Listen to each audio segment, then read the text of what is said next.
sebenarnya bantuan hukum itu apa sih? Lalu bener nggak sih bantuan hukum itu gratis? Bantuan hukum ini dia dimulai dari tahap di kepolisian, tahap penuntutan di kejaksaan, sampai dengan persidangan dia bisa banget dapat bantuan hukum. Bahkan kalau misalnya masih kurang puas nih udah tahap di pengadilan, mau inkrah, mau kasasi, mau banding, bisa juga dibantu oleh bantuan hukum kita, pemberi OBH yang terakreditasi sama Kementerian Hukum dan HAM.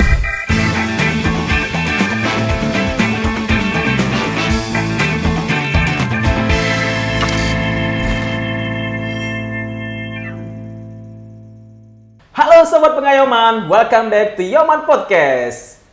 Pada kesempatan kali ini, saya Farid Anfasa akan memandu podcast kita pada kesempatan kali ini. Nah, di podcast ini kita akan membahas mengenai bantuan hukum. Apa sih bantuan hukum itu? Terus informasi yang saya dapat, bantuan hukum itu gratis ya? Atau siapa sih yang berhak menerima bantuan hukum? Nah, kita tahu bahwa mengenai bantuan hukum gratis itu sudah diatur sejak tahun 2011, yaitu sejak diundangkannya Undang-Undang Nomor 16 Tahun 2011 tentang bantuan hukum. Nanti akan dijelaskan oleh narasumber yang sudah hadir di sebelah saya. Ia adalah Mbak Rika Rizkia. Tepuk tangan dulu sudah semua. Apa kabar Mbak Rika Rizkia? Baik Mas Farid. Ya. Nah, Sobat Pengayoman, kita tahu Mbak Rika Rizkia ini merupakan penyuluh hukum muda di kantor wilayah Kementerian Hukum dan HAM Lampung. Nah, untuk lebih jelasnya lagi yang sudah saya sampaikan di awal mengenai bantuan hukum seperti apa, kita tanya nih langsung nih, Mbak Rika Rizkia, sebenarnya bantuan hukum itu apa sih? Lalu benar nggak sih bantuan hukum itu gratis? Seperti yang tadi Mas Farid jelaskan, benar kalau misalnya kita adanya Undang-Undang Nomor 16 Tahun 2011 tentang bantuan hukum. Apa sih tadi kata Mas Farid ini bantuan hukum itu? Bantuan hukum itu yaitu jasa yang diberikan oleh pemberi bantuan hukum secara cuma-cuma kepada penerima bantuan hukum. Jadi dalam konteks bantuan hukum ini ada pemberi dan penerima bantuan hukum. Pemberi bantuan hukum itu apa sih Kak? Pemberi bantuan hukum itu ya Mas, bisa dijelaskan di sini yaitu organisasi yang terverifikasi oleh Kementerian Hukum dan HAM. Jadi nggak bisa sembarang organisasi bantuan hukum dia bisa memberikan bantuan hukum secara gratis atau cuma-cuma. Dia harus organisasi pemberi bantuan hukum yang terakreditasi dan terverifikasi oleh Kementerian Hukum dan HAM. Siapa sih penerima bantuan hukum itu? Yaitu kelompok atau masyarakat yang tidak mampu yang sedang bermasalahan dengan hukum. Jadi di sini ada kata kutip tidak mampu dan organisasi yang terverifikasi oleh Kementerian Hukum dan HAM itu sendiri. Nah, menarik nih Sobat Pengayoman. Berarti kita tahu nih kan bantuan hukum itu apa, terus siapa nih yang memberi dan siapa yang menerima. Terus pertanyaan selanjutnya nih Mbak Rika, berarti dari penjelasan Mbak Rika tadi harus lembaga bantuan hukum atau organisasi bantuan hukum yang sudah terverifikasi oleh Kementerian Hukum dan HAM. Itu sebenarnya harus terverifikasi itu seperti apa sih prosesnya? Apa dalam tanda kutip daftar nih, hanya sekedar daftar nih, oh saya punya nih OBH atau LBH nih, saya ingin nih melakukan verifikasi atau kerjasama dengan Kementerian Hukum dan HAM. Apakah seperti itu? Atau ada penjelasannya lebih jelasnya nih, biar masyarakat Sobat Pengayoman ini tahu nih bahwa OBH yang terverifikasi itu seperti apa sih, kan gitu loh. Jadi, Kementerian Hukum dan HAM Republik Indonesia melalui Badan Pembinaan Hukum Nasional melakukan verifikasi dan akreditasi organisasi pemberi bantuan hukum selama 3 tahun sekali. Jadi, itu dimulai dari tahun 2013, 2015, 2017, 2021. Nanti tahun 2024, tahun depan, kita akan mengadakan akreditasi ulang nih. Jadi, kalau misalnya ada lembaga-lembaga bantuan hukum yang ingin gabung di kita, khususnya untuk memberikan bantuan hukum agar dia terakreditasi dan verifikasi, bisa mulai ikutan nih. Mulai ikutan untuk periode 2025 sampai dengan 2027 gitu Mas Farid. Berarti periodenya tersebut 3 tahun sekali ya Mbak Rika ya? Periodenya benar, dia 3 tahun sekali. Kalau misalnya untuk syarat-syaratnya, pertama dia harus berbadan hukum. Dia berbadan hukum, tentunya dia juga harus terdaftar dulu di Direktorat Jenderal Administrasi Hukum Umum. Nanti di situ disebutkan beberapa persyaratan-persyaratan sehingga sebuah yayasan atau perkumpulan itu dia sampainya dia berbadan hukum. Yang kedua, dia harus memiliki tempat tempat dia jadi nggak fiktif ya. Jadi kalau misalnya nanti ada tim verifikasi dari pusat atau nanti ada tim verifikasi dari kantor wilayah saat melakukan akreditasi, dia benar-benar ada tempat OBH itu saat menerima layanan masyarakat yang tidak mampu. Dia juga terdiri adanya ketua, adanya anggota, adanya sekretaris, yang di dalamnya dia terdapat advokat dan paralegal yang mendukung kegiatan-kegiatan pemberi bantuan hukum di dalamnya gitu. Menarik nih Sobat Pengayoman, berarti kita tahu nih kan siapa sih pemberi bantuan hukum tersebut. Nah, pertanyaan selanjutnya Mbak Rika, tadi kita tahu nih pemberi bantuan hukum siapa kan, adalah OBH yang sudah terverifikasi oleh Kementerian Hukum dan HAM. Lalu penerimanya siapa sih sebenarnya? Orang sipil kah? Orang yang seperti apa yang bisa menerima bantuan hukum secara gratis? Tadi mungkin saya lupa dia bilang di awal kali ya, bantuan hukum ini gratis atau bayar sih sebenarnya gitu. Oke, terima kasih Mas Farid. Karena bantuan hukum ini adalah lahirnya Undang-Undang Nomor 16 Tahun 2011. Sebelumnya memang sudah ada ya bantuan hukum untuk masyarakat miskin yang udah diatur di Undang-Undang Advokat sebelumnya. Kalau misalnya advokat itu sudah harus melaksanakan bantuan hukum secara pro bono, secara cuma-cuma. Cuman dengan lahirnya undang-undang ini, Undang-Undang Nomor 16 Tahun 2011 ini, jadi negara memiliki kewajiban bahwasanya masyarakat miskin itu harus tetap dilindungi dan harus tetap sama di hadapan hukum. Apalagi Indonesia dikenal dengan negara hukum. Gimana sih untuk membentuk negara hukum itu? Jadi kita harus ada sesuatu yang kokoh di dalamnya. Indonesia lahirlah Undang-Undang Nomor 16 Tahun 2011 ini. Siapa sih Kak? Siapa sih tadi yang sesuai dengan pertanyaan Mas Farid? Siapa aja sih yang berhak untuk menerima layanan bantuan hukum ini? Yaitu benar-benar masyarakat yang tidak mampu, yang dibuktikan dengan adanya SKTM, dengan disertai dengan buktinya adanya SKTM, yaitu surat keterangan tidak mampu, yang bisa dikeluarkan oleh kelurahan atau kepala desa setempat. Jadi kalau misalnya dia, Kak, saya kesulitan nih Kak untuk di daerah saya untuk mendapatkan SKTM atau surat keterangan tidak mampu, itu bisa dilengkapi juga dengan Kartu Indonesia Sehat, Kartu Indonesia Pintar, atau ada bukti-bukti yang seperti bantuan langsung tunai, kartu beras miskin, atau benar-benar atau dokumen yang menunjukkan kalau masyarakat ini memang tidak mampu gitu Mas Farid. Saya menarik sih tadi, berarti kan harus orang miskin atau tidak mampu yang harus dari bantuan hukum ini kan. Lalu pertanyaan selanjutnya, lingkup dari pemberian bantuan hukum itu apa sih Mbak? Maksudnya terkait kasus-kasus apa aja sih yang bisa OBH berikan bantuan hukum pada masyarakat yang ingin menerima bantuan hukum tersebut atau membutuhkan bantuan hukum, membutuhkan pendampingan hukum, apa aja sih yang bisa OBH tersebut berikan? Terima kasih Mas Farid. Jadi kalau misalnya ada kelompok orang miskin atau ada orang miskin yang sedang bermasalah, baik dia bermasalah atau dia tidak bermasalah, kalau misalnya dia bermasalah harus tetap mendapatkan perlindungan hukum.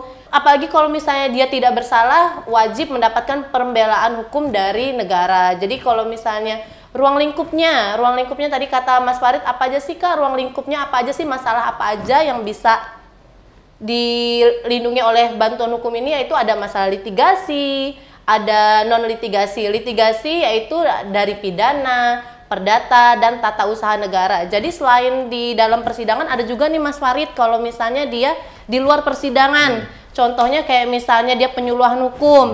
Jadi OBH ini bisa melakukan penyuluhan hukum di suatu tempat untuk penyetaraannya akses hukum biar pada tahu nih, pada melek hukum gitu. Jadi terus bisa juga pendampingan hukum. Biasanya kan masyarakat-masyarakat yang kelas menengah ke bawah itu takut kalau misalnya ada masalah mau didampingin sama kepolisian, dampingin sama ini, sama aparat-aparat penegak hukum. Jadi OBH hadir nih, OBH yang terakreditasi sama kita hadir untuk melakukan pendampingan. Oh jangan takut, tenang aja, ini ada OBH kita yang bisa melakukan pendampingan. Jadi banyak banget, pokoknya dia ada litigasi dan non litigasi di luar pengadilan gitu. Berarti kita garis bawahi ya Sobat Pengayoman, bahwa pemberian bantuan hukum ini yang diberikan secara cuma-cuma ini free of charge ya, gratis. Nah, Mbak Rika ini kan penyuluh hukum nih. Kira-kira penyuluh hukum dan OBH ini bisa nggak sih saling bekerja sama nih dalam memberikan bantuan hukum? Dari penjelasan Mbak Rika tadi nih, berarti saya ambil contoh nih, misalkan loh Sobat Pengayoman, misalkan nih, jangan diambil serius nih pertanyaannya nih. Pasangan muda-mudi baru nikah nih, tiba-tiba kejadian mau cerai. Yang perempuan jadi janda muda nih. Kira-kira bisa nggak tuh didampingi tuh? Dapat bantuan hukum gratis tuh Mbak Rika. Terima kasih Mas Farid. Ini semoga bukan pertanyaan untuk Mas Farid sendiri ya. Oh, enggak dong, jangan. Kan contoh, ya nggak sobat pengayoman. Contoh ya, ingat contoh ya. Jadi seperti yang sudah tadi saya jelaskan, ada kasus yaitu bisa pidana, bisa perdata, bisa tata usaha negara. Kalau misalnya untuk urusan perceraian itu bisa. Hanya seperti tadi saya jelaskan harus dilengkapi sama SKTM, surat keterangan tidak mampu. Kalau misalnya surat keterangan nggak mampu kayak mana Mbak? Bisa juga kartu Indonesia Sehat, kartu Indonesia Pintar, atau dokumen-dokumen lain yang menjelaskan kalau misalnya bahwa kita ini nggak mampu dan berhak mendapatkan anggaran bantuan hukum. Oh, oke. Berarti bisa tuh yang mau ada kasus-kasus perceraian. Ups, jangan ya. Kalau bisa jangan cerai ya. Tapi setidaknya kalaupun ada masyarakat luas yang kategori tadi miskin, tidak mampu, yang mempunyai permasalahan hukum baik pidana, perdata, tata usaha negara ataupun ya perceraian ya monggo bisa. Jadi tinggal, nah pertanyaan selanjutnya nih, di Lampung nih ada berapa sih OBH yang sudah kerja sama kita atau Kementerian Hukum dan HAM ini? Jadi di Lampung ini sendiri sudah mengalami keningkatan yang sangat pesat ya Mas Farid ya. Dari sebelumnya yaitu tahun 2013-2014 kemarin hanya 5 atau 6 OBH, dilanjutkan dengan periode 2016 sampai dengan 2018 itu hanya 8, 2019 sampai dengan 2021 itu hanya 15. Sekarang nih terakhir 2022 sampai dengan 2024 tuh kita ada 22 OBH yang terakreditasi dan terverifikasi oleh Kementerian Hukum dan HAM. Khususnya di Lampung ini sendiri sudah hampir tersebar luas, hanya ada 4 kabupaten saja yang belum ada OBH-nya. Jadi nanti kita harapkan untuk periode 3 tahun selanjutnya, tahun 2024 kita buka nih verifikasi dan akreditasi. Jadi untuk tahun 2025, periode 2 tahun 2025 sampai dengan 2027, kita harapkan semoga semakin banyak lagi OBH-OBH pemberi bantuan hukum yang tergabung bersama kita di Kementerian Hukum dan HAM. Jadi Mas Farid buat tambahan juga nih, untuk khususnya kita penyuluh hukum di bawah Pembinaan Hukum Nasional, selain melakukan adanya program bantuan hukum ini, kita juga adanya juga pembinaan desa sadar hukum dan pembentukan kelompok sadar hukum yang memiliki manfaat, yaitu untuk melakukan penyebarluasan informasi hukum agar masyarakat miskin khususnya di kelas bawah itu benar-benar melek hukum dan sadar hukum gitu. Tadi kan Mbak Rika sampaikan nih 22 organisasi bantuan hukum tersebut atau biasa disingkat dengan OBH tersebut sudah tersebar nih di beberapa kabupaten kota yang ada di Provinsi Lampung. Cuma mungkin ada beberapa kabupaten yang belum ada ya organisasi bantuan hukum tersebut. Kira-kira kabupaten mana aja nih yang belum ada, atau yang Mbak Rika, sepengetahuan Mbak Rika tahu bahwa kabupaten ini belum ada nih organisasi bantuan hukumnya. Jadi kita bisa sampaikan nih ke sobat pengayoman yang di daerahnya tersebut belum ada OBH, bisa mendorong nih untuk mendaftarkan OBH-nya atau LBH-nya untuk bisa kerja sama-sama kita nih, biar masyarakatnya punya akses keadilan atau punya setidaknya persamaan di mata hukum dengan didampingi oleh LBH atau OBH yang sudah terverifikasi dan terakreditasi oleh Kementerian Hukum dan HAM. Jadi sebenarnya Mas Farid, walaupun kita hanya 22, ada 4 kabupaten yang belum, itu sebenarnya bisa di mana saja. Bahkan kalau misalnya dia bukan orang asli Lampung, misalnya dia bukan asli dari Provinsi Lampung tapi terkena masalah di Lampung, dan dia juga bisa dilengkapi dengan surat keterangan tidak mampu, dia juga bisa kita bantu gitu. Jadi bukan semerta-merta saya warga Bandar Lampung harus OBH Bandar Lampung, nggak kayak gitu ya. Jadi kalau misalnya ini memang ada 4 kabupaten, ada 4 kabupaten kota tadi yang saya sebutkan, yaitu yang belum ada itu Pringsewu, Pesawaran, Mesuji, dan Kota Metro. Jadi untuk teman-teman yang punya lembaga bantuan hukum khususnya di 4 kabupaten itu, ayo gabung sama kita di periode tahun 2025 sampai dengan periode tahun 2007 untuk menjadi organisasi pemberi bantuan hukum yang terakreditasi dan terverifikasi oleh Kementerian Hukum dan HAM gitu Mas Farid. Kan kita tahu nih Mbak, kalau pemberian bantuan hukum ini secara gratis nih. Cuma kan kita nggak tahu nih di lapangannya seperti apa nih. Apakah bantuan hukum tersebut sampai nih tepat sasaran nih ke orang-orang yang membutuhkan. Kadang-kadang kan mungkin saya tidak tahu nih ini terjadi di mana. Kadang-kadang ada pemberian bantuan hukum tersebut tidak tepat sasaran kan. Kira-kira nih kita tahu bahwa Kementerian Hukum dan HAM ini sebagai instansi pembina sekaligus pengawas dari pemberi bantuan hukum tersebut. Kira-kira apa nih langkah-langkah yang dilakukan oleh kita Kementerian Hukum dan HAM ini untuk menilai bahwa pemberi bantuan hukum ini sudah memberikan bantuan hukumnya secara gratis dan tepat sasaran nih kepada orang-orang miskin. Itu bagaimana, Mbak Rika? Terima kasih Mas Farid atas pertanyaannya. Jadi selain melakukan verifikasi dan akreditasi oleh Badan Pembinaan Hukum Nasional, jadi kita juga ada yang namanya monitoring dan evaluasi setiap tahunnya. Jadi setiap tahunnya kita langsung terjun nih Farid. Jadi ada tim Panwasda pusat, ada tim Panwasda daerah, yaitu timnya terdiri dari tim kantor wilayah dan Biro Hukum Provinsi Lampung. Dia setiap tahunnya dia melakukan monitoring ke masyarakat langsung, ke warga binaan yang masih ada di lapas atau rutan. Bisa langsung kita tanyakan langsung kalau misalnya memang dia ada di luar jalur atau di luar konteks, misalnya dia melakukan OBH itu minta uang atau minta bayaran terhadap akses hukum yang sudah dibayarkan pemerintah sama dia bisa kita kasih punishment, yaitu pengurangan anggaran, bahkan sampai dengan pemutusan kontrak gitu Mas Farid. Wah, tadi statement Mbak Rika tadi bilang berarti warga binaan di lapas itu bisa menerima bantuan hukum ya Pak? Berarti bukan hanya orang-orang di luar sana yang sedang atau mengalami berhadapan dengan hukum, tapi masyarakat atau warga yang ada di dalam rutan atau lapas yang sedang menghadapi hukum atau sedang mengalami sidang itu bisa ya untuk didampingi hukum gitu ya, Marika? Bisa banget karena bantuan hukum ini dia dimulai dari tahap di kepolisian, tahap penuntutan di kejaksaan sampai dengan persidangan dia bisa banget dapat bantuan hukum. Bahkan kalau misalnya masih kurang puas nih udah tahap di pengadilan mau inkrah, mau kasasi, mau banding bisa juga dibantu oleh bantuan hukum kita, pemberi OBH yang terakreditasi sama Kementerian Hukum dan HAM. Nah, Sobat Pengayoman, sudah banyak nih informasi yang kita dapat nih tentang mengenai bantuan hukum itu. Nah, kalau nanti lebih jelas, gimana nih Mbak Rika? Kalau misalnya ada masyarakat kurang jelas nih mengenai informasi yang kita sampaikan pada hari ini nih, kalau misalkan apa sih bantuan hukum itu kayak gimana nih? Bantuan hukum itu apa aja? Terus kira-kira kalau saya ada butuh bantuan hukum kemana nih? Gitu. Itu gimana, Mbak Rika? Terima kasih Mas Farid. Jadi di sini saya juga mau menjelaskan kalau di kantor wilayah Kementerian Hukum dan HAM ini ada beberapa layanan untuk masyarakat. Jadi kalau misalnya tadi kata Mas Farid, Mbak, kalau misalnya mau nanya tentang bantuan hukum bisa langsung datang ke kantor wilayah di Subbidang Penyuluhan Hukum, Bantuan Hukum dan JDIH. Jadi nanti di situ kita khususnya nih kita berdua nih sama Mas Farid penyuluh hukum akan bantu menyelesaikannya dan bisa diarahkan ke organisasi-organisasi yang terverifikasi oleh Kementerian Hukum dan HAM.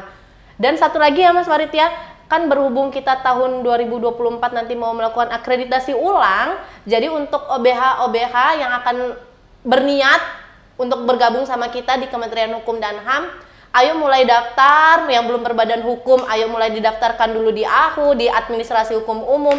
Jadi biar mudah untuk melengkapi persyaratan-persyaratan yang dibutuhkan untuk bergabung di kita gitu. Oke, Sobat Pengayoman Podcast, pada podcast kali ini kita cukupkan. Semoga informasi yang kita sampaikan pada podcast kali ini bisa bermanfaat bagi kita semua. Saya ucapkan terima kasih kepada Mbak Rika sebagai narasumber kita pada kesempatan kali ini. Jangan lupa nih, Sobat Pengayoman Podcast, di-share, di-like, and di-subscribe channel ini. Sebarkan semua informasi sebanyak-banyaknya kepada masyarakat luas, oke? Saya Farid Empasa sebagai host podcast pada kesempatan kali ini. Ucapkan terima kasih banyak. Sampai jumpa di podcast-podcast berikutnya. Salam Pengayoman!